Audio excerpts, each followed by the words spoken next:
The Ferrymon friction hitch. This adjustable knot features a quick release and can be tied anywhere on the rope. No need to find the tail end, making it perfect for long guy lines. To tie it, loop the rope around a 10 stick.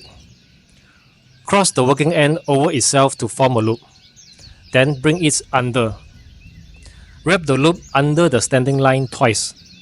First wrap, then the second. Make a bight with the working end, feed it through the small loop, and pull it snug. Slide the hitch to tighten. To release, just pull the tail end. It will come undone instantly. Got extra rope? Coil it in a figure 8 pattern. Tuck it inside the loop to keep things neat and off the ground. Full tutorial link below.